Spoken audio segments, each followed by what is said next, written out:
Təzələ. Aysel məni gözləyir.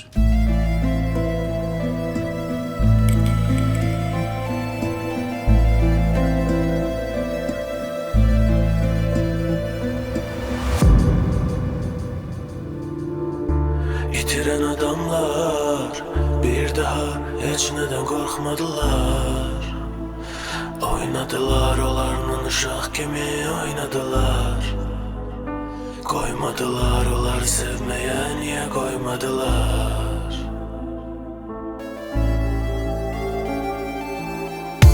İtiren adamlar bir daha hiç neden korkmadılar.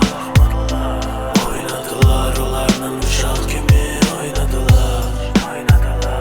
Koymadılar onları sevmeye, niye koymadılar?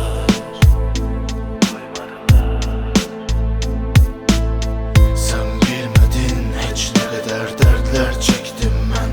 Özümü aldatıp attım aşağı məhşər xəttindən.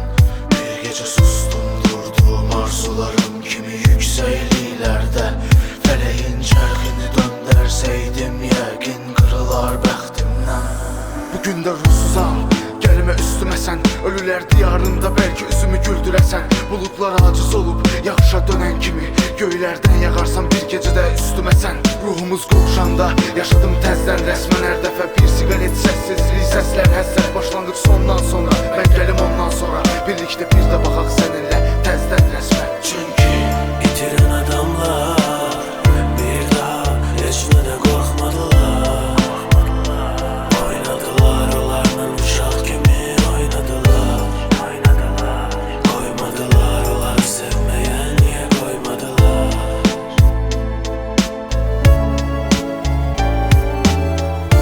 İtiren adamlar bir daha hiç neden korkmadılar. Oynadılar onlarla uşaq kimi oynadılar. Koymadılar onları sevmeye, niye koymadılar?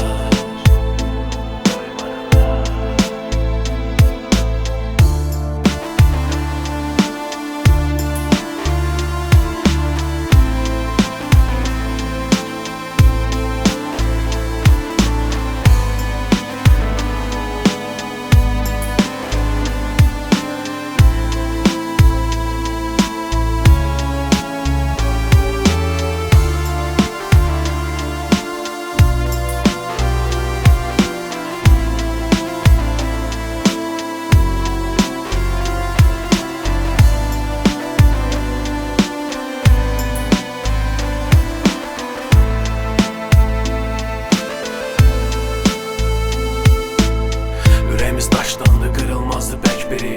İcarəyə verilən xoşbəxtliyi rədd edirik. İçimizdə güşağı hər nə qədər öldürsək də yalnız qaldıq əl açıb Tanrıdan əfv diləyirik. O qədər qayğısız, sevgisiz böyüdük də. Doğmalar üçün yadlaşıb, yadlar üçün ailə olduq. Dəyər verdiyimiz adamları fikirli gördükdə dərdlərimizi unudub, dərdlərinə çarə olduq. Göydələndən yıxılsam da yenidən qalxmalıyam. Ya gözümü açıb savaşmalı ya da ki yatmalıyam. Mən azad olmaq istəyən gəncin qanadlarıyam. Ya ölümə məhkum bıraxmalı ya da əl uzatmalıyam.